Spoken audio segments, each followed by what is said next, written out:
కాంగ్రెస్ మంత్రులు బీఆర్ఎస్ మాజీ మంత్రుల సవాళ్లు ప్రతి సవాళ్ల మధ్య నిన్నంతా తెలంగాణలో పొలిటికల్ హైడ్రామా నడిచింది.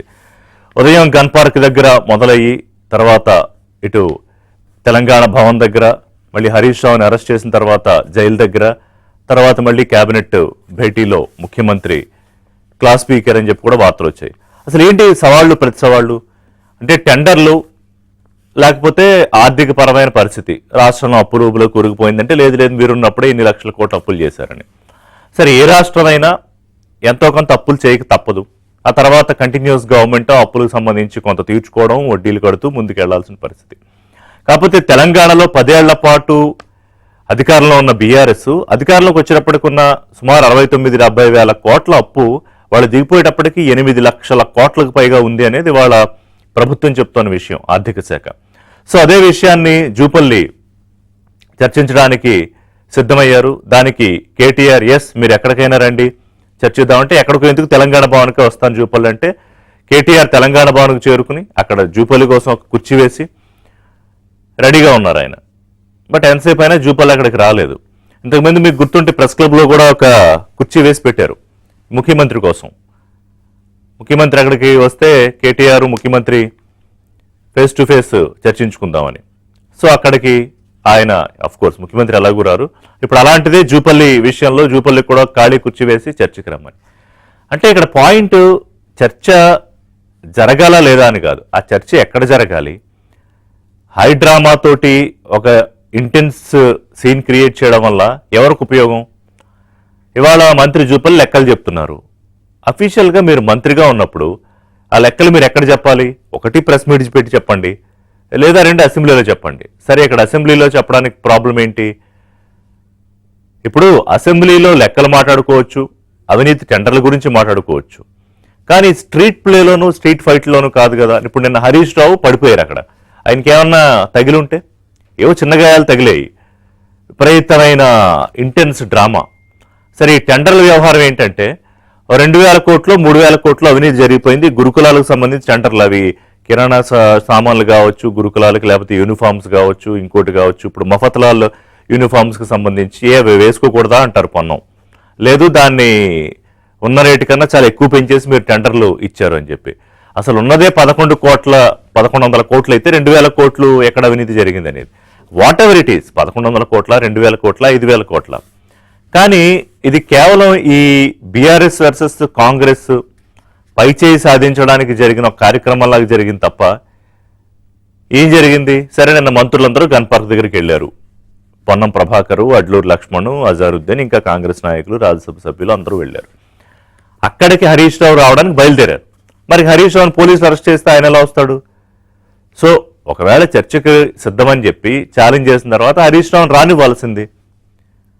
సో హరీష్ వస్తే శాంతి భద్రతలకు విఘాతం అన్నప్పుడు మరి మీరు వెళ్ళకూడదు. మంత్రులు వెళ్తే కూడా శాంతి భద్రతలకు విఘాతమే కదా.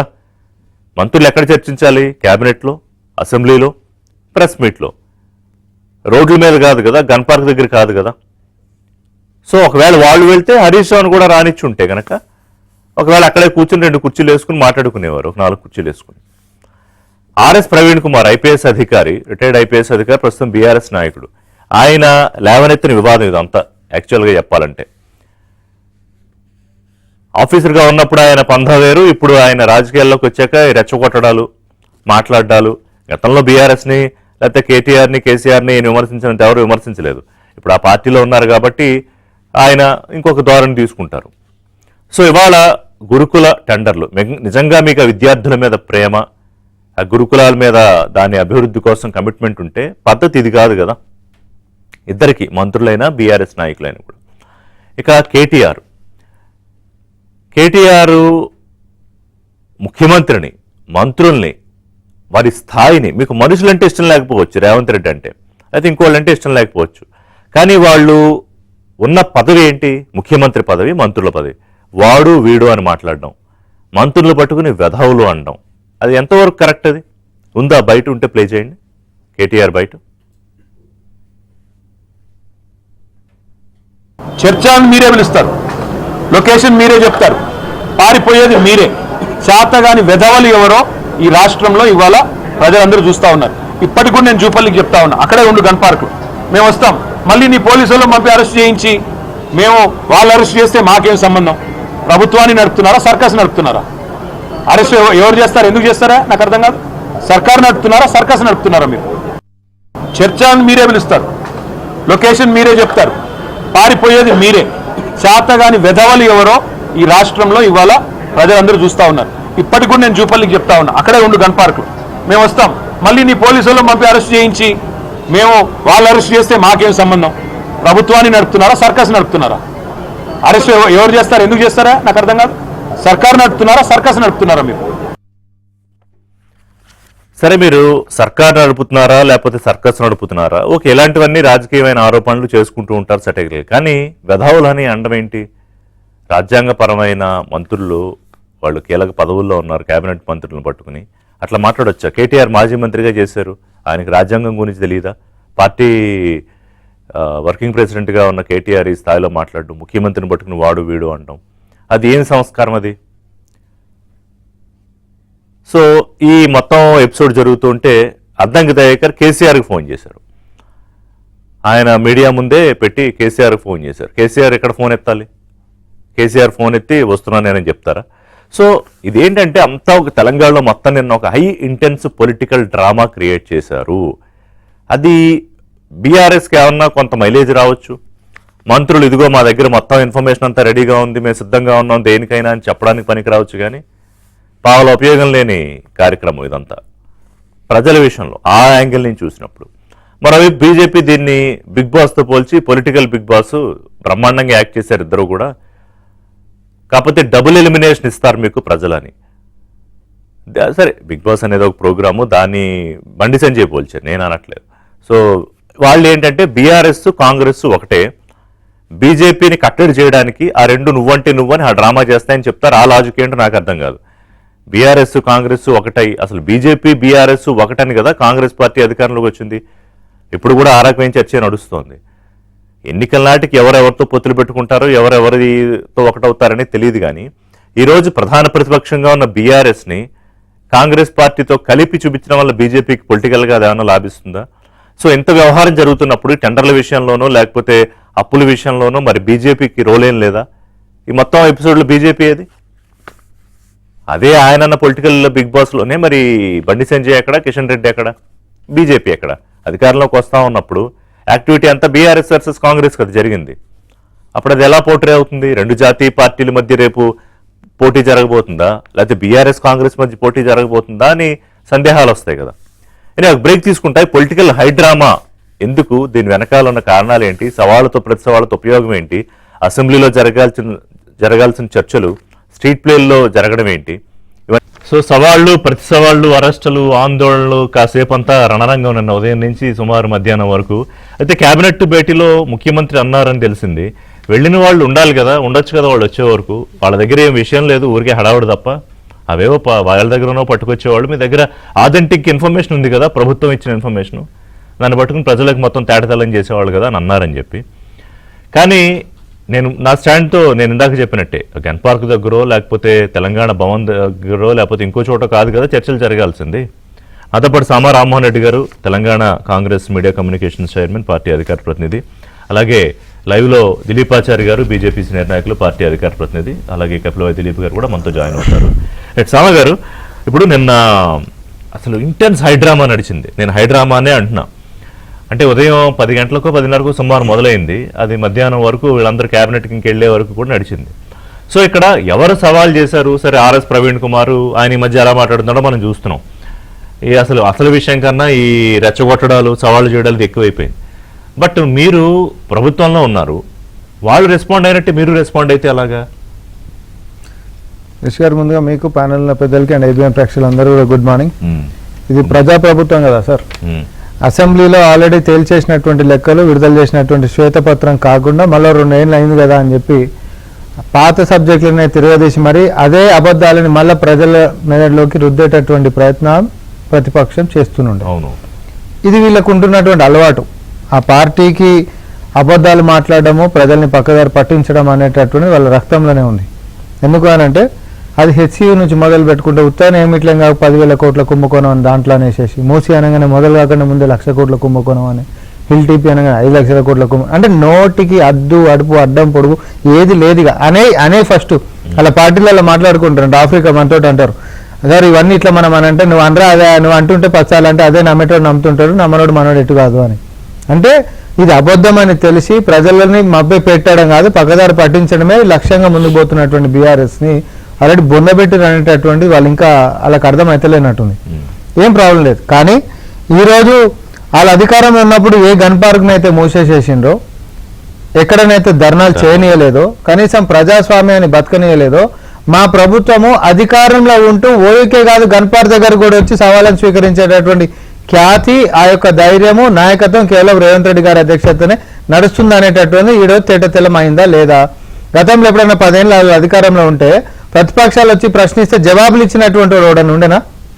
కనీసం జవాబులు చెప్పినోడు ఎవడన్నా ఉండేనా? ఓయూలో అడుగు పెట్టేటటువంటి సాహసం చేసినటువంటి వాళ్ళు ఎవరన్నా ఉండేనా? ఇక గన్ పార్క్ దాకా వచ్చాడు, దాన్ని మూసే పెట్టిర్రు. గన్ పార్క్ దాకా అధికార పార్టీ మంత్రివర్గం మొత్తం వచ్చి కూర్చునేటటువంటి సాహసం ఎప్పుడైనా చేసిందా? 4 కోట్ల మందికి న్యాయం చేస్తున్నాము, మేము ధర్మంగా కొట్లాడుతున్నాము, పారదర్శకంగా పరిపాలన అందిస్తున్నాం కాబట్టి వాళ్ళు ఎన్ని ఛాలెంజ్లు ఇచ్చినా అసెంబ్లీ సాక్షిగా ఒప్పుకున్నాం. ఈరోజు రికార్డ్ లెవెల్లో స్వతంత్ర భారతదేశంలో ఏ అసెంబ్లీ సెషన్ నడవనట్టు 17:30 గంటల పాటు పొద్దున 10 గంటల నుంచి 11:40 తెలంగాణ దాకా అసెంబ్లీ సెషన్స్ నడిపించినటువంటి చరిత్ర రేవంత్ రెడ్డి గారికి ఉంది. మీ మొక్కలకు ఉన్నటువంటిది లేదు. వచ్చారు కానీ సరే నిన్న మంత్రి పొన్నం ప్రభాకర్, అడ్లూరి, అజారుద్దీన్ ఇంకా అందరూ వచ్చారు. మరి ఏమి వచ్చిన వాళ్ళు వెళ్ళిపోయారు, ఉండలేదు. తర్వాత హరీష్ రావు వస్తారంటే అరెస్ట్ చేయిస్తే ఆయన ఎక్కడ వస్తాడు? అరెస్ట్ చేయిస్తే మరి వాళ్ళు అక్కడ కూర్చుంటే అక్కడికి రావాలి కదా, హరీష్ రావుని రానివ్వాలి కదా. నేను ఒకటి చెప్తా, హరీష్ రావుని పోలీసు వాళ్ళు ఏడికెంచండి అదుపులోకి తీసుకుంది. ఎక్కడ ఏడికెంచి? భవన్ కెంచి. అవునా? ఇంటికాడికెంచి గన్ పార్క్ రానికే నీకు భవన్ కి ఎందుకు పోయి కార్యకర్తలను తెలంగాణ భవన్లో మీటింగ్ పెట్టుకుని అక్కడికి వస్తారు కదా జనాలతో సమస్యలకి. ఎందుకు అంటున్నాను, ఇప్పుడు మా మంత్రులు జనాలతో వచ్చిండ్రు ఆడికి, మీరు విజువల్ చేయండి. కేవలం మంత్రులు వచ్చినాం, కొంతమంది కార్యకర్తలు, రాజ్యసభ సభ్యుడు ఆయన, అందరూ మేము వచ్చినవారు మంత్రులు, ఎంపీలు మాత్రమే. బాధ్యతలో ఉన్నటువంటి వాళ్ళందరం వచ్చినాం. నువ్వేదో మొత్తం కార్యకర్తలు మోపు చేసుకొని ఏమంటారు భవన్ కాడికి ఆడికేజీ పెద్ద ఎత్తున రావాలని చూసినావు. అంటే రాజకీయ హైడ్రామాలు అగ్గిపేటకేజీ మొదలు పెట్టినటువంటి వాళ్ళు ఈ రోజు ఏడు దాకా చేస్తారు వారు అంటే ఆఫీసులను తగలబెట్టండి అవసరమైతే అనేటటువంటి వీడియో లీకేజ్ల దాకా మన వాళ్ళ యొక్క అసలు రూపం తెలుసు. దురుద్దేశంతో ఈరోజు దుష్ప్రచారమైనటువంటి ఆరోపణలతో పాటు దురుద్దేశంతో రాజకీయాలు చేయాలనుకుంటే పెద్ద పావులుడేం కదుపనీయము అంత సినిమా వాళ్ళకి లేదు. మేము అంటున్నాం కదా, సాహసం నువ్వు ఒకటి గిట్ట చేసినావు, మా మీద ఒక ఆరోపణ చేసినావు. ఇప్పటి వరకు ఏ ఒక ఆరోపణ అన్నా వాళ్ళు కాగితాలు పట్టుకొని అవును సపోజ్ మేము రానిలే అని అనుకుందాం చేసేపు. ఏదైనా పవర్ పాయింట్ ప్రజెంటేషన్ పెట్టి గతానికి వర్తమానానికి ఈరోజు ఉంటున్నటువంటి పరిపాలన తేడా నువ్వు చూపెట్టగలిగినావా? చూపించినావా కనీసం? నేనంటున్నా సార్, ఓపెన్ ఛాలెంజ్, పిల్లలకి ఏవైతే ఈరోజు మనం ఇస్తున్నటువంటి కిట్ల దగ్గర నుంచి మొదలు పెట్టుకుంటే అన్ని అంశాల మీద కూడా పేరెంట్స్ దగ్గర మాట్లాడాలి. కాదు ఆ గొడవ ఏంటి అసలు? 1100 కోట్లు ఎంతో బడ్జెట్ అని నిన్న పొన్నం గారు చెప్తున్నారు, టెండర్ వాల్యూ. వీళ్ళేమో అందులో 2000 కోట్లు 2200 కోట్లు అవినీతి జరిగింది అంటున్నారు. టెండర్ వాల్యూ కన్నా ఎక్కువ అవినీతి ఎలా జరుగుతుంది? ఇప్పుడు అసలు ఆ విషయం ఏంటి? నేను ఒకటే, ఎందుకు జరుగుతుంది అనేది హరీష్ రావు గారిని అడగాలి. మనం మీరు మమ్మల్ని అడగనే అడగద్దు. ఆ నిరాధారంగా ఆరోపణలు చేసేటటువంటి ప్రతిపక్షాలను అడగాలి. నేను ఇంకొకటి కూడా అంటున్నా, కేటీఆర్ రారు, బీఆర్ఎస్ నాయకులు రారు కదా. నేను అంటున్నా ప్రజలలోనే చెప్పిరా, మీ ఛానల్ కంటే రారు కాబట్టి చెప్పలేదు అనుకున్నాం. ప్రజలు కూడా చెప్పలేదు కదా. 1,00,000 కోట్ల కుంభకోణం అనేసిరండి మూసి 7,400 కోట్లతోటి మొదటి ఫేజ్ ఈ రోజు మనం ముందుకు పోతుంటే 1,00,000 కోట్ల కుంభకోణం అనేసి ఎట్లా అంటున్నావా, ఆధారం ఏందని చెప్పేసి ప్రజలు అడిగినరు. చూపించిండ్రా వీళ్ళ మొక్కలకి ఎప్పుడన్నా? చూపించిండ్రా? హెచ్ఐఎల్టీపీలో కూడా భూములు మొత్తం తెగన. అసలు ఆ చట్టంలో ప్రభుత్వం ఇంకోళ్ళకి భూమి ఇచ్చేటటువంటి వెసులుబాటు ఉందా కనీసం? ఎట్లనో చూపెట్టంటే కనీసం వచ్చిండ్రా? కాళేశ్వరం కుంభకోణం దాకా ప్రతిపక్ష నాయకుడు అసెంబ్లీకి రావాలి దమ్ముంటే పవర్ పాయింట్ ప్రజెంటేషన్ మనం పెడతామనంటే మామ తప్పించుకున్నాడు. ఈ అల్లుడు మొత్తం వీడి చేసినటువంటి పేటకు నాకెందుకు వచ్చిన పంచాయతీ అని. అల్లుడేమో నా రాజకీయ జీవితం అంతా ఆగమైతే నన్ను ఇరకబెట్టిండు కావాలని చెప్పి ఈయన మొత్తం టీం నేర్చుకొని బాయ్కట్ చేసిండు. నిజంగా దమ్ము ధైర్యం ఉంటే ఏ పోలీసు వాళ్ళు ఆపనటువంటి వేదిక ఒక రాష్ట్రంలో ఉంటది అని అంటే అది అసెంబ్లీ. ఆ అసెంబ్లీని కాడికెంచి పారిపోయి తోకముడిచి పారిపోయేటటువంటి బయటకు వచ్చి పార్టీ ఆఫీసుల power point present. Assembly KCR రారు, ఆ కేసీఆర్ కి అద్దంకి దగ్గర ఫోన్ చేస్తారు, ఆయన ఎక్కడ ఎత్తాలి, ఎప్పుడు మాట్లాడాలి? మరి ఇప్పుడు హరీష్ రావు గారే కదా డ్రామాను మొదలు పెట్టింది. మా మంత్రుల కంటే ఫోన్ చేసేదో ఇక చూడండి డ్రామాలేంది అంటున్నా, డ్రామాలేంది వాళ్ళ పార్టీ ఎందుకు అంటున్నాం. మరి నువ్వు అన్న ఫోన్లు చేసి చేస్తలేను, మీ నాయకుడు కూడా మేము కూడా కొట్టినాం ఫోన్లలో మాట్లాడదామని. ఇప్పుడు ఈ ప్రభుత్వము ఈ పరిపాలన మేము ప్రజలకు జవాబుదారితనం. ఒకప్పుడు ఇప్పుడు విషయం ఏంటిదంటే ఒకప్పుడు నీ హయాంలో కనీసం గురుకులాలలో కనీస వసతులు కల్పించలేనటువంటి మీ సర్కార్కి ఈరోజు భద్రతా వ్యవహారమే కాదు, నిత్యావసర కిట్లే కాదు, ఆహార నాణ్యత దాకా కూడా క్వాలిటీలో కాంప్రమైజ్ కాకుండా ఉంటున్నటువంటి తేడానే కారణం. ఇంకొక చిన్న ఉదాహరణ, టెండర్ల మీదనే తప్పు పడుతున్నటువంటి వాళ్ళు వీళ్ళు మన చేనేత కార్మికులకు ఇస్తే వీళ్ళకి నొప్పి వచ్చిందండి, మన మహిళలకు ఇస్తే వీళ్ళకి నొప్పి వచ్చేసేది. వీళ్ళు ఎవరికి ఇచ్చినుండే బతుకమ్మ చీరలు సూరత్కి ఇచ్చినుండే, ఎందుకంటే కమిషన్లు బాగా వచ్చేటు కాబట్టి. మనం ఎవరికి ఇచ్చిన అది నేనేమంటారు, కానీ ఆ సూరత్ చీరలు సూరత్ ఎట్లుండే, మహిళలు మొత్తం రోడ్డు మీద చేతి తగలబెట్టినటువంటి పరిస్థితి ఉండే. ఆత్మగౌరవం వ్యవహారం దగ్గరికి మొదలు పెట్టుకుంటే పిల్లలకు అక్షరం నేర్పించే తెలంగాణ పబ్లిక్ స్కూల్ దాకా మేము అన్ని విధాలుగా కూడా చర్చకు సిద్ధమని. కపిలవాయి దిలీప్ కుమార్ గారు, ఆర్ఎల్డి తెలంగాణ అధ్యక్షులు, మాజీ ఎమ్మెల్సీ. నమస్కారం దిలీప్ కుమార్ గారు. దిలీప్ కుమార్ గారు, నిన్న ఈ చూసుంటారు కదా, బీఆర్ఎస్ వర్సెస్ కాంగ్రెస్, మంత్రులు వర్సెస్ మాజీ మంత్రులు. ఏంటి అసలు అంటే సవాళ్లు, ప్రతి సవాళ్లు, ఆరోపణలు, అరెస్టులు వాళ్ళే కొత్తగా తెలంగాణలో జరగలేదు, కానీ ఆ విపరీతమైన హైడ్రామా. అందులో కేటీఆర్ గారేమో అసలు అనకూడని మాటలు ముఖ్యమంత్రిని, మంత్రుల్ని పట్టుకుని. ఏంటి, ఏమనిపిస్తోంది తెలంగాణలో నిన్న జరిగిన డ్రామా చూస్తే? ఒకటి, మీరు ఓపెనింగ్ రిమార్క్స్ లోనే అన్నారు ఈ వేదికలు కావని. మీరు ఏదైనా మాడుకోవచ్చు, ప్రెస్ మీట్ పెట్టి తిట్టుకోవచ్చు, తిట్లు మాత్రం అవాయిడ్ చేసిన పరిస్థితి ఉభయ పక్షాలు కూడా ఉంది. ఖచ్చితంగా ఆ భాష అనేది అది యాక్సెప్టబుల్ కాదు. అంటే విపక్షం వాడినా యాక్సెప్టబుల్ కాదు, సీఎం తిట్టినా లేదా పదజాలం కానీ అది కరెక్ట్ కాదు. ఇటుపక్క వీళ్ళు మాట్లాడిన రేవంత్ రెడ్డి గారు మాట్లాడిన భాష కూడా కరెక్ట్ కాదు. మనం చూసాం ఆయన అరుంధతితో దాంతో దీంతో పోలుస్తూ మాజీ సీఎం ఏ విధంగా తూలనాడు చూస్తాం. అది తప్పే, ఇది తప్పే. మీరే అన్నారు వేదిక ఇది కాదు. ఏది వేదిక? మనం అనుకునే దానికి సమాధానం ఇవ్వాల్సిన వేదిక అసెంబ్లీ మాత్రమే.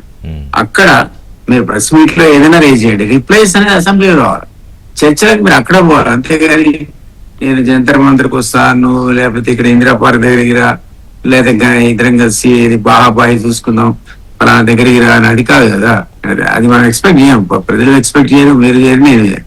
సో మనం వాళ్ళు హుందాగా ఉండాలి, దేన్నైనా ప్రశ్నించవచ్చు, దేనికైనా సమాధానం ఇవ్వాల్సిన వేదిక అసెంబ్లీ మాత్రమే. ఆ అసెంబ్లీ వచ్చిన సందర్భంలో మొత్తం లిస్ట్ చేసుకోండి, వాళ్ళు ఏం చెప్పారో కదా చెప్పండి. మన కేటీఆర్ ప్రెస్ మీట్ లో చెప్పాడు, నేను కూడా 8 లక్షల అప్పు అనుకున్నా రామ్మని చెప్పాలి సబ్జెక్టు కరెక్షన్. అయితే ఆయన అన్నాడు, ఒక పార్లమెంట్ లో సభ్యుడు రేస్ చేసిన క్వశ్చన్ కు సమాధానంగా గతంలో మీరు ఇనిషియల్ మార్క్స్ లో అన్నారు 77,000 కోట్ల రూపాయల అప్పున్న తెలంగాణ, అది 3 లక్షల చిల్లరకు వచ్చింది. అంటే వీళ్ళు చేసినప్పుడు అరౌండ్ 3 lakh crores అని పార్లమెంట్ సాక్షిగా ఒక మంత్రి చెప్తున్నాడు. మరి అది కరెక్టా? పార్లమెంట్ అయితే మనకి క్రెడిబిలిటీ ఇవ్వాలి కదా. So there is a problem, there is a dispute ఈ ఫిగర్స్ లోపల. వీళ్ళు 8 లక్షల కోట్ల అప్పు అంటారు, వాళ్ళు కాదు మేము 3.5 లక్షల కోట్ల హరీష్ రావు స్టాటిస్టిక్స్ ఇచ్చినట్టు. ఇవన్నీ కూడా తేలాల్సిందే అసెంబ్లీ వేదిక. మళ్ళీ మీరు అసెంబ్లీలో చెప్పాలి, ఎందుకంటే ఆ జ్ఞాపకుడి బట్టి విక్రమార్క ఒకప్పుడు దాని మీద ప్రజెంటేషన్ ఇచ్చాడు. ఆయన 6 lakh plus అప్పు ఉంది, మితి కడుతున్నాం ఉండొచ్చు. రైట్ నౌ మీరు మితి కట్టే ఫిగర్స్ తేడా ఉండడానికి లేదు, ఎందుకంటే మంత్రికి సపోర్టింగ్ డాక్యుమెంట్స్ అంతా అఫీషియల్ గా ఆఫీసర్స్ ఇస్తారు.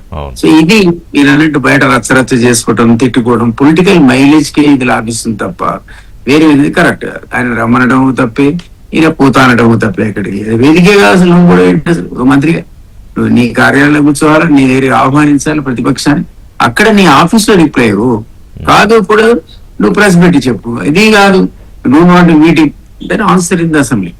అది పద్ధతి, కానీ దారి తప్పుతుంది. అది అటు బీఆర్ఎస్ చేస్తులు కూడా విపరీతమైన చేస్తలే, కాంగ్రెస్ చేస్తులు కూడా విపరీతమైన చేస్తలే. ఒకటి ఇప్పుడున్నటువంటి కాంటెంపరీ పొలిటికల్ సిచ్యువేషన్ లో మీరు అన్నట్టు బాగా హీట్ అయిపోయింది వ్యవహారం. మధ్యలో లేవాల్సిన బీజేపీ లేవట్లేదు. పాపం వాళ్ళ జాతీయ అధ్యక్షుడు వచ్చి చాలా ప్రయత్నం చేశాడు లేపడానికి. ఎక్కడైతే ప్రజా సమస్యలు ఉన్నాయనడంలో అసలు డిస్ప్యూటే లేదు. అదే మీరు రైతుల సమస్యలండి, లేకపోతే సగమే నెరవేర్చబడ్డ హామీలనండి, మిగిలిన వాటి కోసం ప్రజలు ఎదురు చూస్తున్నారు. మిగిలిన సగం నెరవేర్చడానికి డబ్బులు లేవు.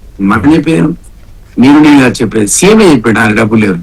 సో అది డెఫినెట్ గా క్వశ్చన్ ఇస్తారు. ఇప్పుడు సగమైన హామీలు నెరవేర్స్తా, మిగిలిన నాకు డబ్బులు లేవు, నీ కేంద్రానికి పోయా 72 సార్లు పోయా, ₹1 కూడా తెలుసులేదంటే మన అశక్తతను, మన నిస్సహాయతను ప్రకటిస్తుంది. మనం కాదు, సీఎం చెప్తున్నాడు అన్నమాట. కాబట్టి దేర్ ఇస్ ఎ ప్రాబ్లం. ఈ సెంటర్ కు స్టేట్ కున్న రిలేషన్ లో ప్రాబ్లం.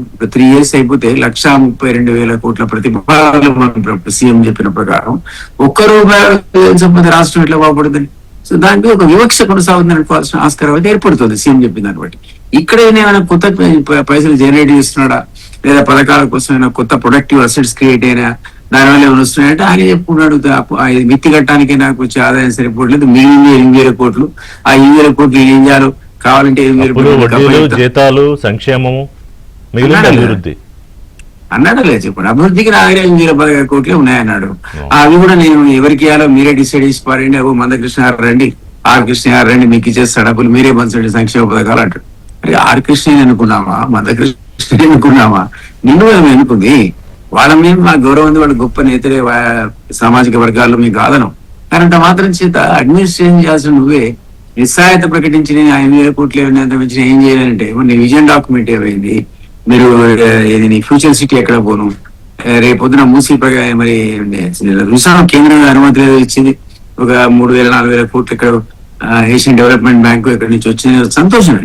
నేనేది వీటన్నిటికీ ప్రభుత్వ పరంగా నువ్వు పెట్టగలిగే పెట్టుబడి జీరో అని నువ్వే చెప్పుకుంటుంటే. సో డెఫినెట్లీ క్వశ్చన్స్ వస్తాయి. క్వశ్చన్స్ అంటే ఇష్యూస్ మీద యాక్చువల్ గా జరగాల్సిన పద్ధతిలో చర్చ పక్కకు పోయి ఈ ఛాలెంజ్లు లేకపోతే నువ్వెంత అంటే నువ్వెంత అనుకుని దానివల్ల ఏం ఉపయోగం ఉంది? అది అనవసరం అండి. ప్రజలు డిసైడ్ చేస్తారు నీ సైజ్ ఏంటో ఆయన సైజ్ ఏంటో. నువ్వు అంగుష్ట మాత్రుడను ఆ మాత్రం ఈ మాత్రం అవసరం లేదు. ప్రజలు ఈ పూట ఎవరి సైజ్ ఏంటో డిసైడ్ చేసి ఎవరెక్కడ కూర్చోవాలో డిసైడ్ చేస్తారు. మీ రూల్స్ మీకు ఇవ్వబడేటువంటి ఏదైతే ప్రజలు మీకు అప్పచెప్పినటువంటి బాధ్యత ఉందో అది ప్రతిపక్ష బాధ్యత కావచ్చు, అధికార బాధ్యత కావచ్చు, మీరు మీ పద్ధతుల్లో నిర్వహించాలి తప్ప ఒకళ్ళు పరస్పరం దూషించుకుని భాషను ఇష్టమైనట్టుగా వాడి బండ బూతులు తిట్టుకుంటే పరువు తీసుకుంటున్నారు కదా మాజీ మంత్రులు.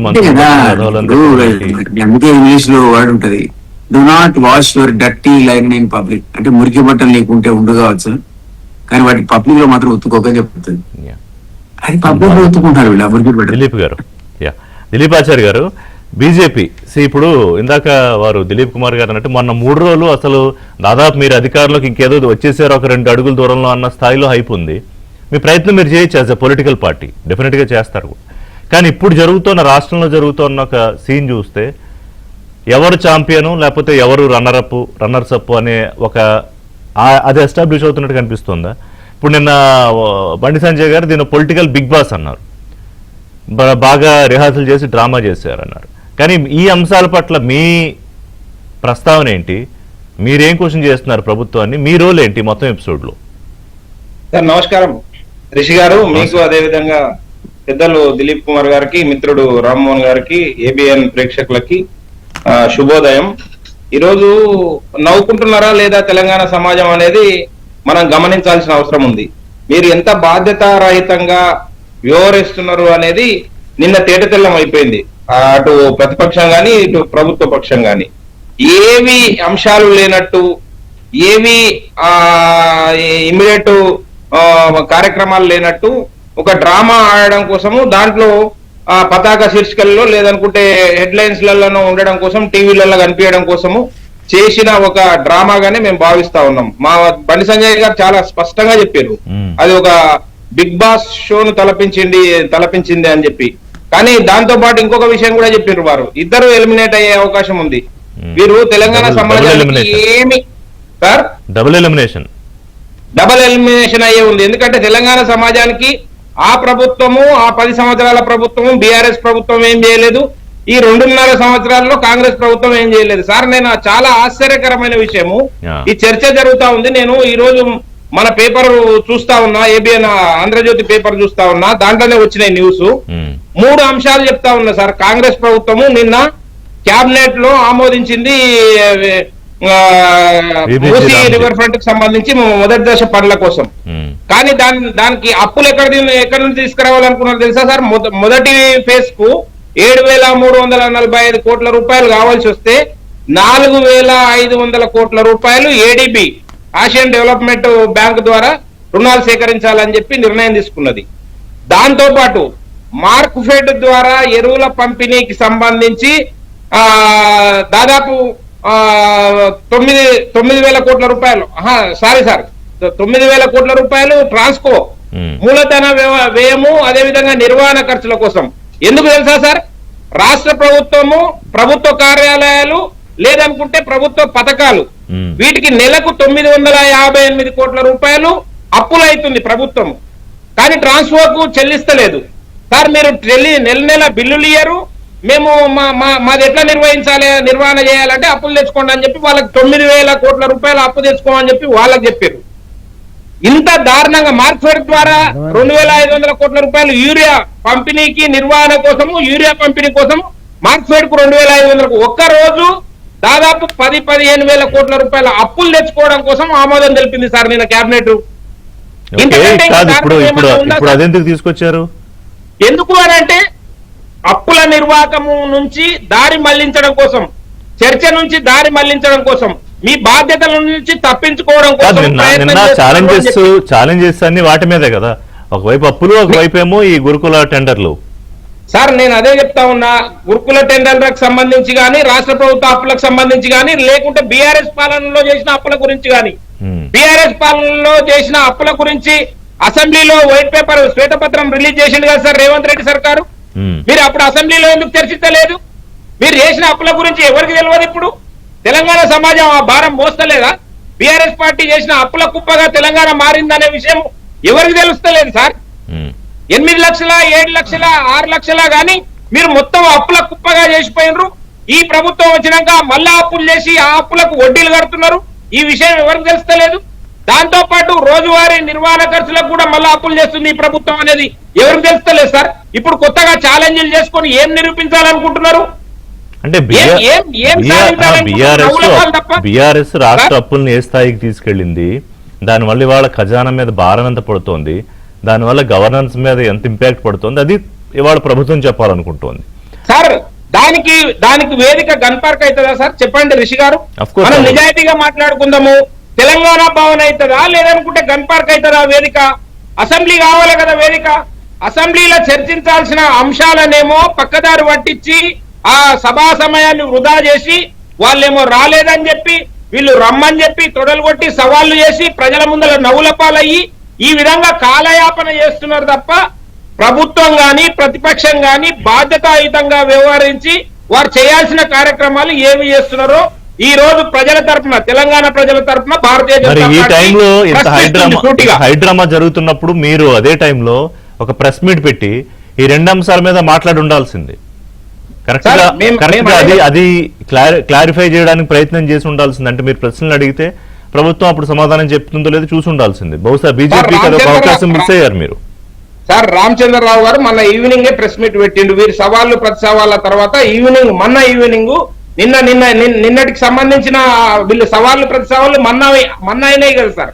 దానికి సంబంధించిన ప్రెస్ మీట్ పెట్టిండు మా రాష్ట్ర అధ్యక్షులు రామచంద్రరావు గారు. మన సాయంత్రం ప్రెస్ మీట్ పెట్టి ఈ వృధా ప్రయాస వద్దు, మీరు కాలయాపన కార్యక్రమం చేయొద్దు, లేదనుకుంటే దృష్టి మరల్చే కార్యక్రమం చేయొద్దు, వారు చేసిన అవినీతి, మీరు చేసిన అసమర్థ పాలన గురించి చర్చిద్దాం కావాలనుకుంటే అని చెప్పి రామచంద్రరావు గారు స్పష్టంగా చెప్పారు. దాంతో పాటు నిన్న బండి సంజయ్ గారు కూడా చెప్పారు. ఈ డ్రామాలు ఎందుకండి మీరు? నాకు అర్థం కాదు. ఏం మనం సపోజ్ రిషి గారు మనం అనుకున్నట్టే లేదనుకుంటే వీళ్ళు అనుకున్నట్టే గన్ పార్క్ లో కూర్చొని 2 పార్టీలు చర్చించుకుంటే ఈ తెలంగాణలో ఉండే సమస్యలన్నింటికీ పరిష్కారం ఏమన్నా దొరుకుతుందా? తెలంగాణ భవన్ లో కూర్చొని చర్చించుకుంటే పరిష్కారం దొరుకుతుందా? మీరు అరెస్టులు, నాటకాలు, డ్రామాలు ఆడి పతాక శీర్షికల్లో ఎక్కడం కోసం ప్రయత్నం తప్పితే సార్ అంతెందుకు సార్, సాక్షాత్తు ఈ రాష్ట్ర ముఖ్యమంత్రి గారే అన్నట్టు ఆంధ్రజ్యోతి పేపర్లో వచ్చింది సార్. మీరు ఎందుకు ఉండలేదు వాళ్ళు వచ్చిన దాకా? మరి చర్చ ఎందుకు, సవాల్ ఎందుకు చేసిర్రు, చర్చ దాకా ఎందుకు ఉండలేదని చెప్పి రేవంత్ రెడ్డి గారు అన్నట్టు వార్త వచ్చింది సార్ ఆంధ్రజ్యోతి పేపర్ లో. మరి దానికి మీరు నవ్వులపాలు అయినరా కాలేదా? బాధ్యత ఇప్పుడు ప్రతిపక్షంలో ఉన్నోళ్ళు పట్టకాల్చి మీదేసిండ్రు అనుకుందామండి. మీరెందుకు ఉలుకులికి పడుతున్నారు? మీకు వేదికలు లేవా? సరి అయిన వేదికలు లేవా? ఆ వేదికల పైన మీరు సమగ్రమైన సమాచారాన్ని తీసుకొని ప్రజల ముందు ఉంచడం కోసం ప్రయత్నం చేస్తే బాగుంటది కదా సార్. అందుకే ఇందాక నేను చెప్పాను కదా, ఛాంపియన్స్ రన్నర్స్ అప్ అంటే ఒకవేళ పారిపోయారంటారు. ఇప్పుడు మంత్రులు రాలేదనుకోండి, అదిగో పారిపోయామంటారు హరీష్ రావు, కేటీఆర్. సో ఇది ఎలా ఉందంటే సార్ మేము కూడా అడుగుతున్నాం రిషి గారు, మేము కూడా చాలా స్పష్టంగా అడుగుతున్నారు. వచ్చిన వాళ్ళు ఎందుకు పారిపోయినారు? మళ్ళీ వచ్చిన వాళ్ళు ఎందుకు ఉండకుండా పోయారు సార్? పోలీస్ స్టేషన్ పోయేది ఉండే, అరెస్ట్ చేస్తే పోలీస్ స్టేషన్లకు పోయి పోలీస్ స్టేషన్లోనే కూర్చొని చర్చలు చేసేది ఉండే, మీ సవాళ్ళు ప్రతి సవాళ్ళు ఆడ నిరూపించుకునేది ఉండే. ఎందుకు పారిపోయారు మరి? అంటే టైంపాస్ చేస్తున్నారా? ప్రజల్ని పిచ్చోళ్ళని చేస్తున్నారా? మభ్య పెడుతున్నారా? ఎందుకు ఈ వృధా ప్రయాసం ఇది? కనుక కాలయాపన చేయకండి మిత్రులారా. మేము ఏమంటున్నాము, మీకు అవకాశం ఇచ్చింది ప్రజలకు సర్వీస్ రామ్మోహన్ ఒకసారి రెస్పాండ్ అవుతారు. ఈ అంశం మీదే ఒక్క గన్ పార్క్ దగ్గర నుంచి ఇప్పుడు- ఎందుకు వెళ్ళిపోయారనే అంశం మీదే. ఈ సవాళ్ళు ప్రతి సవాళ్ళు అనేటటువంటిది బీఆర్ఎస్ వాళ్ళే కాదు, మన రామచంద్రరావు గారు కూడా చేసిండ్రు. ఆయన ఏమన్నాడు, సెక్రటేరియట్ ముంగట 2 కుర్చీలు వేద్దాం, 2 కుర్చీలు వేసి డిస్కషన్ చేద్దాం, అసలు ఎవరు డెవలప్మెంట్ ఏం చేసారు అనేటటువంటి సవాల్కి సిద్ధం అని చెప్పి ఫస్ట్ స్పందించడం నేనే. అది కూడా అన్ని మా పేపర్లలో స్టూడియోలో అన్నిట్లలో వచ్చింది. మా స్టూడియోలో 100% ఇప్పుడు రోడ్ల మీద- వేదికలని అసెంబ్లీ అనేటటువంటిది ఉంటే ప్రజాప్రతినిధులు అనేటటువంటి అసెంబ్లీలోనే మాట్లాడాలి, కౌన్సిల్ ఉంటే కౌన్సిల్లో మాట్లాడాలి. ఆ వేదిక తప్ప మిగతా వేదికలలో కూడా ఇప్పుడు గుడి కాడికి రా, ఒట్టేసుకుందాం, పచ్చి బట్టలతో రా, ఈ ఒట్ల సంస్కృతి తీసుకొచ్చిందో బండి సంజయ్ గారు డ్రామాలని మాట్లాడుతుండు. ఆ డ్రామాలకి కర్త కర్మ క్రియ అనేటట్టు బండి సంజయ్ గారు. ఇది ఇట్లుంటే బిగ్ బాస్ షో లెక్క ఉందంట.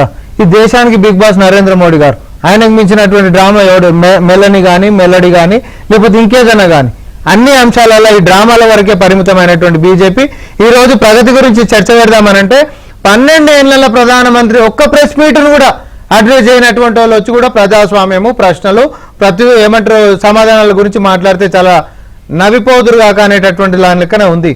మేము ఈరోజు అసెంబ్లీల చర్చకైనా సిద్ధమనే అన్నాం, సచివాలయంలో ప్రశ్నలకైనా సిద్ధమే అన్నాం, మీ కుర్చీలు 7 వాడికి వస్తామని చెప్పి మనం అన్నాం. కానీ లాస్ట్కి ఒక మాట అన్నది నాకు నచ్చంది ఏంటంటే, అధికార పక్షం ఉన్నప్పటికీ కూడా ఏ రోజు కనీసం ప్రజాస్వామ్యంలోకి వచ్చి అధికార పక్షం జవాబుదారితనం ఇచ్చినటువంటి చరిత్ర ఎవరికి లేదు. అటు బీజేపీలో కేంద్రంలో లేదు, ఇటు పోయిన 10 సంవత్సరాలు బీఆర్ఎస్ వాళ్ళకి లేదు. అయినా మా నాయకులను ఒక నిర్ణీత సమయం చెప్పినప్పుడు కారు కంటే సర్కారు పెద్దది. అవునా? కారు అంటే బీఆర్ఎస్ భవన్ కంటే అయితే సర్కారు పెద్దది కదా సార్. ఈ సర్కార్ కంటే కూడా రాష్ట్రంలో ఏదైనా పెద్దది ఉందంటే మేము అమరవీరుల స్థూపమని మేము నమ్మినాం. నువ్వు వాడికి ఒక ఛాలెంజ్ అయినా ఒక సమయం పెట్టినాం. సమయానికి మా మంత్రులు వచ్చి కూర్చురు. నేను మళ్ళీ కూడా చెప్తా ఉన్నా, నేను కూడా ఉన్న దాంట్లో కార్యకర్తలను వేసుకొని పెద్ద మొత్తంలో రావాలనుకుంటే మేము సముద్రం లెక్క రావచ్చు. అట్లాంటిది కాదు జవాబుదారితనం నువ్వు అంటే మీరు పెద్ద దిగొచ్చురు, మీ గురించి గంటలు వెయిట్ చేస్తారా? అక్కడికైనా గంటన్నర సేపు ఉన్నారు. నేను ఏమంటున్నా, ఆయన కూడా తాళాలు అలా గుంజుకొని మీకు దండం పెడతాను సార్, పోలీస్ స్టేషన్ పట్టుకపోండి, మళ్ళీ అడిగిపోతే వెళ్ళలేదనే పరిస్థితి వాళ్ళు వాళ్ళ డ్రామాలు. సార్ నేను ఒకటంట ఈ ఆరోపణ ఇప్పుడు ఏదో ఇప్పుడు ఇట్లా ఊపుతుండు కదా హరీష్ రావు గారు, ఇప్పుడే చూసాం మీ విజయాలు, నేను చూడలేదు నిన్న, ఇట్లా ఊపుతుండు. దీని లోపల సామాన్ ఏముంటది అనుకుంటారు? ఏముండదు, ఆ డ్రామా మాత్రమే. అవును, ఆ మీడియా ముందు తీసేందుకు చూపెట్టలేదు, మీడియా ముందు ఎందుకు మాట్లాడలేదు? అవును, అడిగి రాలేదు, రానియలేదు, ప్రజాస్వామ్యం లేదని అనుకుంటారు. ఈ ఊపినటువంటి అధికారంలోకి రాగానే 60,000 ఉద్యోగాలు ఇవ్వడం కానీ, విద్యా వైద్య రంగాల్లో సంస్కరణలు, అలాగే సన్న బియ్యము పేద విద్యార్థులు అలా అందరూ తినేలాగా రికార్డు స్థాయిలో ధాన్యం కొనుగోళ్లు, గృహజ్యోతి, రుణమాఫీ ఇవన్నీ చెప్పుకొచ్చారు ముఖ్యమంత్రి. ఇవన్నీ చెప్పి అసలు ప్రతిపక్షానికి మనం ఆడడానికి కాదు కదా, నించోడానికి గ్రౌండ్ లేకుండా చేసాం. ఇవాళ మీరెళ్ళి కొత్త సమస్యలు సృష్టించకండి. ఒకవేళ వెళ్ళిన వాళ్ళు వెళితే తెలంగాణ భవన్ కంటే అక్కడే ఉండాల్సింది, అక్కడ మాట్లాడాల్సింది. గన్పార్క్ దగ్గరికి వెళితే అక్కడ వాళ్ళు వచ్చే వరకు ఉండాల్సింది. ఒక మంచి అవకాశాన్ని మిస్ చేశారు అని అన్నారని ఇందాక దిలీప్ ఆచార్య గారు చెప్పినట్టే మన పత్రికలో వచ్చింది. ఇందాక నేను కూడా చెప్పా.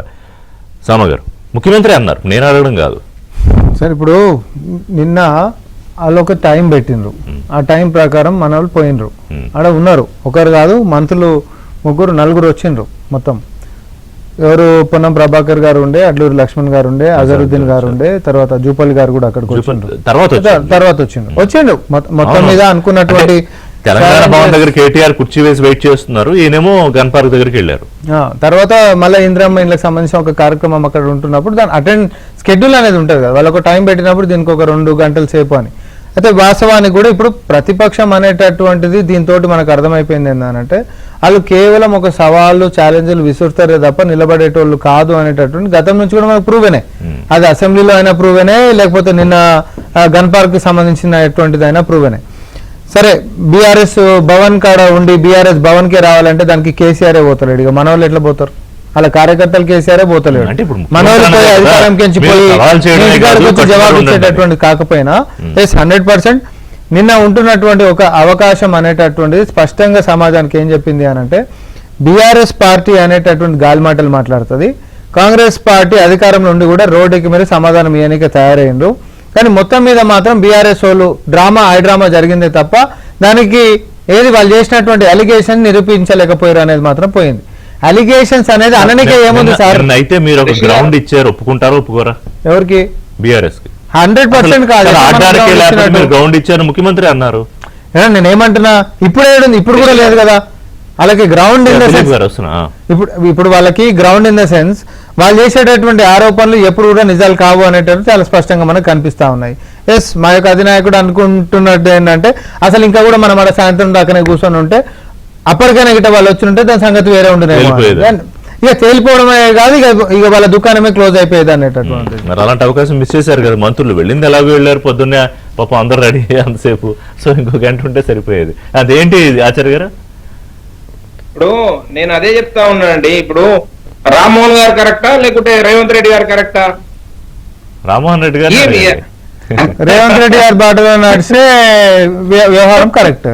దానికి అదే క్వశ్చన్ నేను ఏమంటున్నదంటే, ఇప్పుడు మీరు ఫోటోషూట్ కోసం వచ్చినట్టు అనిపిస్తా ఉంది, భావించారు అక్కడ ప్రజలు. మీరు ఫోటోషూట్ టైం అయిపోయింది, వెళ్ళిపోయినరు. ఇంకా రావాల్సిన ఫోటోషూట్ పర్ఫెక్ట్ గా వచ్చింది. రేపు పేపర్లలో కూడా మా ఫోటోలు బాగా వస్తాయి, టీవీలలో విజువల్స్ వస్తాయని చెప్పి వచ్చిర్రు, కూర్చున్నారు, వెళ్ళిపోయినరు. మీకు తెలియదా ఏం జరుగుతుంది, ఏం జరుగుతుంది, ఏం జరగాల్సింది అని చెప్పి? అన్ని తెలుసు, అన్ని డ్రామాలు తెలుసు, ప్రజలందరూ చూస్తూనే ఉన్నారు. ఇంకా మీ దగ్గరికి వస్తా, మన కపిలయ్య గారు మాట్లాడాలి. దిలీప్ కుమార్ గారు, ఇప్పుడు రాష్ట్రంలో ఉన్న పరిస్థితి ఏంటంటే మేము బ్రహ్మాండంగా చేస్తున్నాము, 10 ఏళ్ల పాటు మేమే ఉంటాము, ఇది కదా ముఖ్యమంత్రి గారు చెబుతోంది. 10 ఏళ్ల పాటు మేము చేసింది మళ్ళీ గుర్తు చేసుకోండి, మళ్ళీ మేమే వస్తాం అనేది కేటీఆర్ గారు అంటోంది హరీష్ రావు గారు. లేదు అసలు వీళ్ళిద్దరూ ఏం చేశారు, మేం కదా బ్రహ్మాండం బదులు కొట్టేది, మాకు అవకాశం ఇవ్వండి అని బీజేపీ.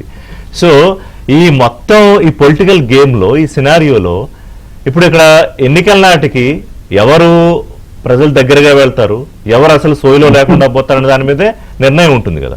సో ఇప్పుడు దానికోసమేనా ఈ తంటాలన్నీ? ఈ అన్ని పొలిటికల్ పార్టీస్ కూడా అల్టిమేట్ గా పవర్ క్యాప్చర్ చేయడానికి వాళ్ళ డ్రామాలు ఉంటాయి. డ్రామా అనడానికి ఐఎమ్ సారీ కానీ డ్రామాయే ఎందుకు అన్ని పేపర్లు హై డ్రామా అని డ్రామానే డ్రామా. అయితే 10 సంవత్సరాల పాటు బీఆర్ఎస్ మొదటి 5 ఏళ్లు కాస్త కూస్తూ డెవలప్మెంటల్ యాక్టివిటీ వాళ్ళు చేసిన మాట వాస్తవం. బట్ తర్వాత ట్రాక్ తప్పి కుటుంబ పాలన, ఆశ్రిత పక్షపాతం, తర్వాత ధృతరాష్ట్ర పరిపాలన, అవినీతి అనేది మనవడం ఏంటి? కవిత బయటకు వచ్చి సర్టిఫికేట్ ఇచ్చింది, ఏఎస్ఐ సర్టిఫికేట్ లెక్కలతో కూడా తీసి చెప్పారు కదా, ఎక్కడని చెప్పింది. కాబట్టి మనం మొమ్మడపడాల్సిన అవసరం లేదు, గతంలో చెప్పిన దాని నుంచి విచారించాల్సిన అవసరం లేదు, ఇది వాస్తవాలు. అందుచేతనే మార్పు కోరుకున్న ప్రజలు కాంగ్రెస్ పట్టం కట్టారు. డెఫినెట్లీ ఆ రోజుల్లో చుట్టూ చూస్తే రేవంత్ రెడ్డి తప్ప ఆయన కుటగలిగే శక్తిని నాయకుడు కనపడలేదు కాంగ్రెస్ లో. సో ఆయన అధికారానికి ఆయన కూడా అవకాశం ఇచ్చారు. నిజానికి ఆయన తెలంగాణ ఉద్యమకారుడు కాదు, ఆయన పేరు రైఫిల్ రెడ్డి, ఆయన ఉన్నది సమైక్యవాద పార్టీ. టీడీపీ అప్పట్లో 2 గళ్ల సిద్ధాంతాన్ని చాలా ఆలస్యంగా అన్నది తప్ప ముందు నుంచి తెలంగాణ ఎత్తుపేట పార్టీ కాదు. అయినా సరే ప్రజలు ఈయన మార్చాలి కాబట్టి యాక్సెప్ట్ చేస్తే డెఫినెట్లీ ఈ దగ్గర పెర్ఫార్మెన్స్ అనేది ఎక్స్పెక్ట్ చేస్తారు. నేను టోటల్ గా ఆయన పెర్ఫార్మ్ చేయట్లేదు అనే మాట అనను. గతంలో కంటే ఇప్పుడు మాట్లాడడానికన్నా కనీసం ఫ్రీడమ్ ఉంది. అప్పుడైతే నేను మాట్లాడమే లేకపోతే పరిస్తుండే. బట్ ఈ రోజు ఇంతకుముందు నేను చెప్పినట్టుగా ప్రభుత్వం యొక్క అశక్తత కారణం ఏంటంటే డబ్బులు లేవు, కేంద్రం వాళ్ళకి సహకరించట్లేదు. ఇది డబ్బులు లేని సర్కారు కాదు. అసలు మనం అనడం ఏంటి, ప్రధానమంత్రి లాంటి వాడు వచ్చి నాన్ పొలిటికల్ స్టేట్మెంట్ ఇస్తున్నా అని చెప్పి హమారే సే జుడ్ జాओ, గుజరాత్ సే బరాబర్ ఆప్కో హమ్ ఫండ్ దేంగే అని ఏం కావాలని. ఎందుకంటే అంటే రేపు పొద్దున ఇక్కడ కాంగ్రెస్ స్త్రీ అధికారంలో రాదని మీకంటే నాకంటే ఎక్కువ ప్రైమ్ మినిస్టర్ తెలుసు. కాబట్టి అట్లా వచ్చిన సందర్భంలో రేవంత్ వెంబడి ఉండేటువంటి వాళ్ళు 20 మంది 30 మంది వేసుకొని బీజేపీకి వస్తే అక్కడ అధికారం అనేది మాకు వస్తుంది అనుకుంటున్నాడు. బీజేపీ ఆయన కూడా నమ్మట్లేదు. అది అందుకనే ఆయనకు రమ్మని వెల్కమ్ చెప్తున్నాడు ఓపెన్ మీటింగ్ లో. నాతో కలువు అన్నదానికి అర్థం మీరు ఇలా మార్చారా? నేను మీరు ఇష్టం వచ్చినట్టు మీరు ఇంటర్ప్రిటేషన్ చేసుకోవచ్చు కదండి. హమారి సార్ జుడిజావు అంటే ఎట్లా జుడిజావు మీరు చెప్పండి, మీ అనాలిసిస్ చెప్పండి. ప్రైమ్ మినిస్టర్ ఒక ఇండికేషన్ ఇస్తున్నాడు. రేపు పొద్దున సగానికి సగం గేట్స్ ఆర్ ఓపెన్ అని చెప్తున్నాడు. ఒకప్పుడు రేవంత్ రెడ్డి చెప్పాడు నేను గేట్లు తెరవద్దు అనుకున్నాను. బీజేపీలో పెద్ద మనగాళ్ళు ఏం లేరా అధికారంలోకి తీసుకురాగలిగిన వాళ్ళు ఉన్నారు కదా. నేను ఆ పార్టీలో ఏడు పని చేసా, నేను కామెంట్ చేస్తే బాగుండదు. కానీ ఈ రోజునటువంటి వ్యాక్యూమ్లో మీరే చెప్తున్న వ్యాక్యూమ్లో ఇప్పుడు 10 ఏళ్ళు వాళ్ళు ఫెయిల్ అయ్యారు, వీళ్ళకి అధికారం ఇస్తే వీళ్ళేమో వాళ్ళ ప్రామిసెస్ ఫుల్ఫిల్ చేయక చతికిల పడ్డారు, డబ్బులు లేక. ఈ వచ్చిన వ్యాక్యూమ్ లో లేవాల్సిన వాడు అసలు బీజేపీ కదా. ఆ బీజేపీ లేస్తుందని మీరు ఏమన్నారు? మీరు ప్రముఖ దీంట్లో ఉన్నారు, ఛానల్లో ఉన్నారు కదా. అసలు బీజేపీ లేస్తుందా ఆశించిన స్థాయిలో? అక్కడ ఇక్కడ ప్రోగ్రామ్ చేయడం, వాళ్ళ స్టేట్మెంట్ మొత్తం అంతా రోడ్ మ్యాప్ అంతా ఇచ్చి వెళ్ళారు కదా నితిన్ నబీన్ గారు, ఎట్లా ఉండాలి. ఇంతకుముందు కూడా ఇంతకుముందు రోడ్ మ్యాప్ ఇచ్చారు అంతమంది ఉన్న ఆ పార్టీలో. అప్పుడు నేను చెప్పా అసలు ఓపెన్ మీటింగ్ లో దిలీప్ గారికి జ్ఞాపకం ఉంటే నేను చెప్పా మీరు ఏదో ప్లానింగ్ వెళ్ళి బ్రహ్మాండంగా చేసుకుంటున్నారు. ఓపెన్ మీటింగ్ లో చెప్పాను స్టేట్ ఎగ్జిక్యూటివ్ లో డబుల్ డిజిట్ ఈ పార్టీ దాటదు ఇప్పుడున్న పరిస్థితులు అని చెప్పా. 8 వచ్చేవాడు. అవును. ఇప్పుడు కూడా నేను చెప్తున్నా 16 నుంచి రావండి వీళ్ళకు. ఇంత వ్యాక్యూమ్ లో 16 నుంచి రావు. ఎట్లా అధికారంలోకి వస్తారు? మళ్ళీ ఆయన ప్రైమ్ మినిస్టర్ చెప్పినట్టు ఓ రేవంత్ రెడ్డిని తీసుకోవాలి, లేదా బీఆర్ఎస్ చీల్చి హరీష్ ని తీసుకోవాలి. ఆ హరీష్ అమ్మని కూడా 15 మంది రావాలి. ఆయన కూడా వస్తే సరిపోదు. ఇక్కడ రేవంత్ రెడ్డి ఒక్కడేం రాడు, 15 మందిని వేసుకుని వస్తాడు. ఇట్లాంటి కాదు నాకు ఒక విషయం, రేవంత్ రెడ్డి గారికి ఏం అవసరం? ఇవాళ ఆయన ముఖ్యమంత్రి, బలంగా ఉన్న నాయకుడు, ఎక్కడో ఇంకో పార్టీలోకి వెళ్ళి ఇక్కడే ముఖ్యమంత్రి, ఇక్కడే కొట్లాడి ఇంకోసారి ముఖ్యమంత్రి అవుతాడు. కానీ ఇంకో పార్టీలోకి ఎవరినో తీసుకెళ్లాల్సిన అవసరం ఏంటి? ఆ ప్రయత్నం చివరికంట చేస్తాడు. కానీ అందరికంటే ముందు బయటికి 20 మందిని వేసుకోగలిగేటువంటి సత్తా ఉన్నవాడు, అవకాశం ఉన్నవాడు ఆయనే. ఎందుకంటే ఆయన బార్న్ కాంగ్రెస్ మ్యాన్ కాదు. అది మనం అన్నట్టు ఆ కాంగ్రెస్ వాళ్ళే రోజు తిడుతుంటారు, ఇక మామూలు కాదు, అనవసరంగా పట్టం కట్టారు. తర్వాత మీ జ్ఞాపకం ఉంటే ఎలక్షన్స్ ముందు రేవంత్ రెడ్డి కామెంట్ చేశాడు, అయ్యా బాబులారా ఓటర్లారా నాకు 60+ ఇవ్వండి, లేకపోతే నేను మా వాడు నేను ఆపుకోలేను అన్నాడు. Statement. I cannot contain them. నువ్వు 55 ఇచ్చి ఆపావు అనుకో, సగం మంది పారిపోతానన్నాడు. అప్పుడు ఆయన స్టేట్మెంట్. సో అది పాలిటిక్స్ లో జరుగుతుంది. ఆ ఫ్రాక్చర్డ్ వర్డిక్ట్ వస్తే ఎవరిని కలుస్తాడు? మీ ఇంట్రడక్టరీ రిమార్క్స్ అంటున్నారు. అసలు ఆ ఫ్రాక్చర్డ్ వర్డిక్టే వస్తే ఇప్పుడు ఇదంతా కూడా అట్మాస్ఫియర్ ఎట్లా క్రియేట్ చేసుకున్నారంటే వచ్చే 2 ఏళ్లలో తెలంగాణ పొలిటికల్ సినారియోలో చాలా మార్పులు జరగబోతున్నాయి. మార్పులు వస్తాయి. అది ప్రీ పోల్ అలయన్సెస్ ఉంటాయా, పోస్ట్ పోల్ అలయన్సెస్ ఉంటాయా అన్న దాని మీద పొలిటికల్ వర్డిక్ట్. 7 ఏళ్లు పనిచేసిన అనుభవంతో దిలీప్ కుమార్ గారు మీకు 16 కంటే దాటమని ఆయన ఒక నెంబర్ కూడా ఫిక్స్ చేసి చెప్పేశారు. ఐ థింక్ ఫస్ట్ టైం అనుకుంటా వచ్చే ఎన్నికలకి ఇంత ముందే ఒక నెంబర్. అంటే is very experienced seasoned politician and before that ఆయనకి అన్ని తెలుసు కదా తెలంగాణలో జరిగిన వ్యవహారాలు, పరిణామాలన్నీ. సార్ మీరు ఋషి గారు తెలంగాణలో జరిగిన పరిణామాలు గమనిస్తున్నారు, దేశవ్యాప్తంగా జరిగిన పరిణామాలు గమనిస్తున్నారు, ఏం జరుగుతుంది, పార్టీ ఎట్లా ఎదుగుతుంది అనేది అందరూ చూస్తూనే ఉన్నారు. ఇప్పుడు నవీన నాపచనే పడుతూ ఉంది. చూసినాం మనము వెస్ట్ బెంగాల్లో పీకే గారు చెప్పారు 30% నుంచి 30% దగ్గర నుంచి మొదలైతుంది తృణమూల్ కాంగ్రెస్ ప్రస్థానము అని చెప్పారు. మేము -30% నుంచి ప్రస్థానం ప్రారంభించి ఎక్కడ దాకా వచ్చినాము, ఎక్కడ విజయం సాధించినాము, ఎట్లా నిలదొక్కున్నాం అనేది చూస్తూనే ఉన్నారు. అవును, అందుకే నిన్న రేవంత్ రెడ్డి సారీ మిమ్మల్ని ఆపుతున్నాను కాదు, నిన్న రేవంత్ రెడ్డి అందుకే అన్నారు మీరు అక్కడ 15 ఏళ్ళు పట్టింది కదా, ఇక్కడ కూడా 15 ఏళ్ళు వెయిట్ చేయండి అని. సరే, మేమేమంటున్నాం అంటే కళ్ళ ముందర కనిపిస్తున్న అంశాలను చూస్తూ కూడా మీరు వేరే ఎక్కడనో వేరే లోకల్లో వివరించుకుంటా భారతీయ జనతా పార్టీని తక్కువ అంచనా వేసుకుంటా భారతీయ జనతా పార్టీకి నాయకులు ఉంటేనే. సార్ నేను ఒక చిన్న ఎగ్జాంపుల్ దిలీప్ కుమార్ గారికి నేను చెప్తా ఉన్నా, వారిని చెప్పమని చెప్పండి. ఢిల్లీలో ముఖ్యమంత్రి కేజ్రీవాల్ కి అగెనిస్ట్ గా మేము ఎవరిని ఎస్టాబ్లిష్ చేసినాము, ఏ క్యాండిడేట్ ని ఎస్టాబ్లిష్ చేస్తే మాకు అధికారం వచ్చింది? ఒరిస్సాలో నవీన్ పట్నాయక్ లాంటి దిగ్గజ నేతకు ఎవరిని ఎస్టాబ్లిష్ చేసినాం ముఖ్యమంత్రి అభ్యర్థిగా? ఎట్లా అధికారంలోకి వచ్చినాము? కనుక ఉత్తరప్రదేశ్ లో కూడా ఆశ్చర్యకరమైన విషయం ఏంటంటే 2017లో ఉత్తరప్రదేశ్ లో కూడా మేము యోగి ఆదిత్యనాథ్ గారిని ముఖ్యమంత్రి అభ్యర్థిగా ప్రకటించలేదు. For your kind information. కనుక మాకు వ్యక్తుల ద్వారా పార్టీని విస్తరిస్తాము, వ్యక్తుల ముఖాలు చూసి పార్టీ పెరుగుతుంది అని అనుకోవడము మేము అపోహ అని చెప్తా ఉన్నాము. ఉదాహరణలు చూపిస్తున్నాం మీకు దేశవ్యాప్తంగా. కనుక ఇక్కడ రేవంత్ రెడ్డి వస్తేనే చీల్చుకొని, హరీష్ రావు చీల్చుకొని వస్తున్నాయి. ఎందుకండి ఆ అవినీతి పార్టీలు, అక్రమ పార్టీలు? మీరు చెప్పిన ఎగ్జాంపుల్స్ కి దీనికి ఉన్న డిఫరెన్స్ ఏంటంటే అప్పటికి మీరు వ్యక్తుల ప్రస్తావన లేకపోయినా ఒక పొలిటికల్ గ్రౌండ్ సెట్ చేసి పెట్టుకున్నారు.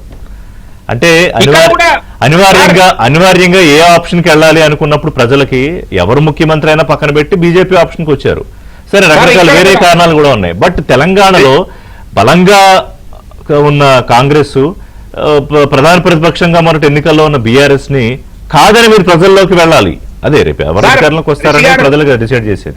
రిషి గారు మీరు మీ తెలంగాణలో కూడా జరిగిన ఎన్నికల లోపల మీకు ఉదాహరణ స్పష్టంగా కనిపిస్తా ఉంటే మీరు రంధ్రాన్వేషణ చేయడం కోసం ప్రయత్నం చేస్తే నేను ఏం చేయలేను. నేను అదే విషయం చెప్తాను. ఇప్పుడు కామారెడ్డిలో ఏం జరిగింది సార్? కామారెడ్డిలో ఎవరు ఓడిపోయారు సార్? ఎవరు గెలిచిన కామారెడ్డిలో? ఇద్దరు దిగ్గజ నేతలే కదా, ఒక ఆయన ముఖ్యమంత్రి, ఒక ఆయన కాబోయే ముఖ్యమంత్రి కదా గెలిచింది.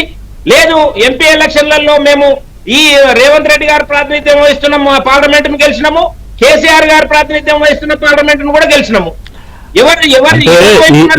ఈ 3 అసెంబ్లీ ఎన్నికల్లో 354 సీట్లకి ఎన్నికలు జరిగితే 14 సీట్లు వచ్చాయి మీకు. అంటే ఈ 3 సార్లు ఎప్పుడు 14, 18, 23. సార్ మీకు ఆశ్చర్యకరమైన విషయం చెప్తా ఉన్నాము. 2016లో జరిగిన వెస్ట్ బెంగాల్ ఎన్నికల్లో కూడా 3 సీట్లు వచ్చినాయి సార్. మాకు 3 సీట్లే. అవును. దాని తర్వాత 70 సీట్లు వచ్చినాయి. అవును. దాని తర్వాత 250 సీట్లు వచ్చినాయి. 208. కనుక మేము ఏమంటున్నా సార్ అంటే, మీరు 1 సీట్ వచ్చిందా 2 సీట్లు వచ్చిందా ప్రామాణికంగా తీసుకోకండి. ఇప్పుడు ఈ 2 పార్టీల పాలన చూసిన తర్వాత తెలంగాణ సమాజము ఏమి రియలైజ్ కాదనుకుంటున్నారా? ఏ రాయి అయితే ఏముంది మూతి పనులు రాలగొట్టుకోవడానికి అని చెప్పి మళ్ళీ ఈయన దించి వాళ్ళని ఎక్కిస్తారా? Irrelevant sir. ఇద్దరు ఇప్పుడు ఈ 2 పార్టీలు ఇర్రెలవెంట్ అయ్యే అవకాశం ఉంది వచ్చే ఎన్నికల లోపల. సో వీళ్ళు ఈ 2 పార్టీలు ఎంత థియేట్రిక్స్ ప్లే చేసినా కొట్టేది మీరే, చాప కింద నీరులాగా, అంతే కదా? కాదు సార్, తెలంగాణ సమాజం చూస్తుంది కదా సార్. 10 సంవత్సరాల నుంచి ఆ పార్టీ పాలన చూసిర్రు, 2.5 సంవత్సరాల నుంచి ఈ పార్టీ పాలన చూస్తా ఉన్నారు. ఇంకా ఏం కావాలి సార్ వాళ్ళకి? తెలంగాణ సమాజం ఏదైనా అచీవ్ అవుతా ఉందా? వీళ్ళ ద్వారా ఏదైనా అచీవ్ అవుతా ఉందా? ఏదైనా విశ్వాసం పొందినరా? ఎక్కడన్నా కళ్ళబొల్లి కబుర్లు చెప్పి సమయం రామ్మోహన్ రెడ్డి గారు మాట్లాడుతున్నారు. రామ్మోహన్ రెడ్డి గారు, మీరు ఎంతైనా చేయండి, బీఆర్ఎస్ ఎంతైనా తంటాలు పడినివ్వండి. దిలీపాచారి గారు క్లియర్ చెప్పారు. సరే, కపిలయ్య గారు కూడా నెంబర్ చెప్పారు. 2 కలిపి మీరు కన్క్లూడ్ చేయండి. ఇప్పుడు ఎవరు కాన్ఫిడెన్స్లు వాళ్ళకు ఉంటాయి. ఎవరు ఆపుదామనుకున్నా, ఎంత కాన్ఫిడెన్స్ బిల్డ్ అయినా 400 దాటి తీర్థం అనేటటువంటి కాన్ఫిడెన్స్ డిస్ప్లే చేసినప్పటికీ కూడా ఈరోజు ఇంకొకరి మీద ఆధారపడేటటువంటి ప్రభుత్వాన్ని ప్రజలు నిర్ణయం చేశారు. కేంద్రంలో బీజేపీకి సొంత శక్తితో నిలబడేటటువంటి పరిస్థితి వాళ్ళది లేదు. దినదిన గండం లెక్క వాళ్ళ బతుకు ముందుకు సాగుతూ ఉంది. కాబట్టి వెస్ట్ బెంగాల్లో ఎస్ఐఆర్ ఎట్లా తీసుకొని వచ్చారు, 90 లక్షల పైన ఓట్లు ఎట్లా డిలీట్ చేశారు, తర్వాత 40 లక్షలు ఎట్లా యాడ్ అయినాయి, తర్వాత ఓట్లు వేసుకున్నటువంటి ఈవీఎంలు ఫైర్ యాక్సిడెంట్ అయ్యి ఎట్లా తలబడిపోయినాయి అందరికీ తెలిసినటువంటిదే. అట్లాంటి పొరపాట్లు అక్కడ జరిగినాయేమో. ఇక్కడ రేవంత్ రెడ్డి గారు నేను దాంట్లో మళ్ళీ చెప్పాల్సినటువంటి అవసరం లేదు. ఈ సంగతి మోడీ గారికి కూడా తెలుసు కాబట్టి వేదిక మీద రేవంత్ జీ ఆప్ హంసే జుడ్ జావ్ అని చెప్పి మాట్లాడాడు. బీజేపీలో మీరు అడిగినటువంటి ప్రశ్న కరెక్ట్. ఆడ బీజేపీలో నాయకుడిని బట్టి మాది రాదు సార్ అని అంటే కనీసం ఆడ నాయకులలో కనీస శక్తి సామర్థ్యాలు అనేటటువంటి ఉండే. ఓకే, కొత్త ఈక్వేషన్స్ వచ్చినప్పుడు వాళ్ళు కొత్త ఎక్స్పెరిమెంట్లలో సక్సెస్ అయ్యకుండా వచ్చినటువంటి మోడల్స్ వాళ్ళు చెప్పింది. సరే, అవినీతి పరులు అక్రమార్కులని మా దాంట్లో చేర్చుకోము డూమ్ డూస్కని మాట్లాడుతున్నా. చాలా శుద్ధభూసలు నిజాయితీ పరులు లెక్క.